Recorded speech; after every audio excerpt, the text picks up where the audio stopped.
Perkenalkan, nama saya Helena Wantania dengan NIM 2302458. Pada saat ini saya akan membahas salah satu metode dalam pengambilan keputusan multikriteria yang cukup populer dan banyak digunakan pada sistem pendukung keputusan, yaitu metode weighted product atau disingkat dengan WP. Metode ini banyak diterapkan terutama ketika kita ingin menentukan pilihan terbaik berdasarkan beberapa aspek atau kriteria yang berbeda. Mari kita langsung saja masuk ke dalam pembahasannya. Apa itu weighted product? Weighted product atau WP adalah salah satu metode dari kelompok multi-criteria decision making atau DCDM. Metode ini membantu kita dalam mengambil keputusan ketika terdapat beberapa alternatif yang harus dinilai berdasarkan berbagai indikator atau kriteria.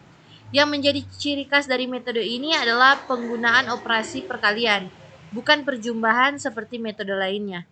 Dalam prosesnya, setiap nilai atribut akan dipangkatkan dengan bobot berkriteria, sehingga bobot berperan sebagai penentu tingkat kepentingan kriteria tersebut.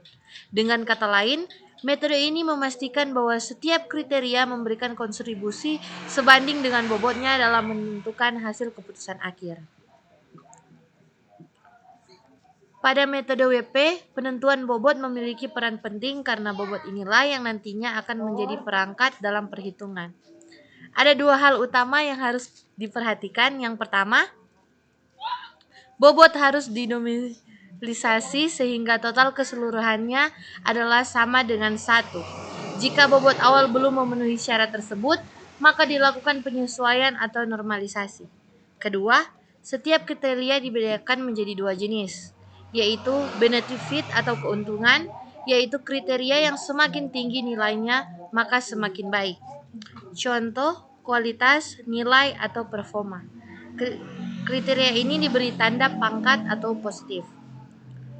Yang kedua yaitu cost atau biaya atau kerugian, yaitu kriteria yang semakin kecil nilainya maka semakin baik. Misalnya, harga, tingkat resiko, atau waktu tunggu. Untuk kriteria ini diberikan pangkat negatif agar nilainya berkurang dalam perhitungan. Untuk menghitung vektor S atau SI, nah setelah kita menentukan bobot dan kategori masing-masing kriteria, langkah berikutnya adalah menghitung vektor S untuk setiap alternatif. Berdasarkan rumus yang kita bisa lihat pada layar ini, artinya kita melakukan operasi perkalian pada seluruh nilai rating dari setiap kriteria pada satu alternatif. Dan masing-masing rating tersebut dipangkatkan dengan bobot kriterianya. Nilai SI ini menggambarkan kekuatan atau sektor awal alternatif sebelum dibandingkan dengan alternatif lainnya. Kemudian,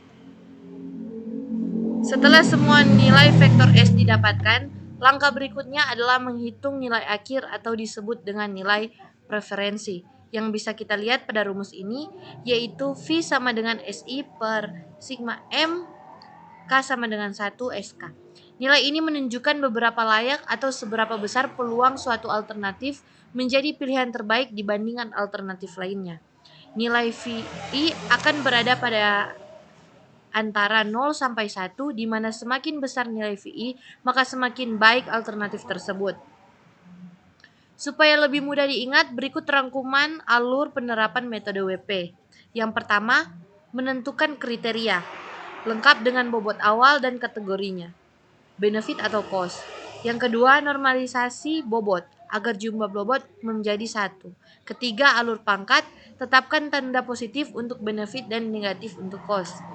4. Hitung nilai S dengan mengkalikan semua rating yang dipangkatkan bobot.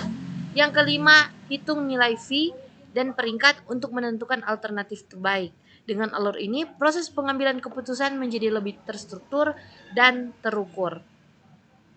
Sebagai penutup, metode weighted product merupakan metode yang sederhana namun sangat kuat dalam membantu proses pengambilan keputusan yang melibatkan banyak kriteria. Dengan penggunaan bobot sebagai eksponen, metode ini mampu merefleksikan prioritas sebagai kriteria lebih profesional. Demikian presentasi dari saya mengenai metode weighted product. Terima kasih.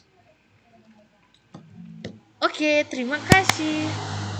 Sudah. Baca ini.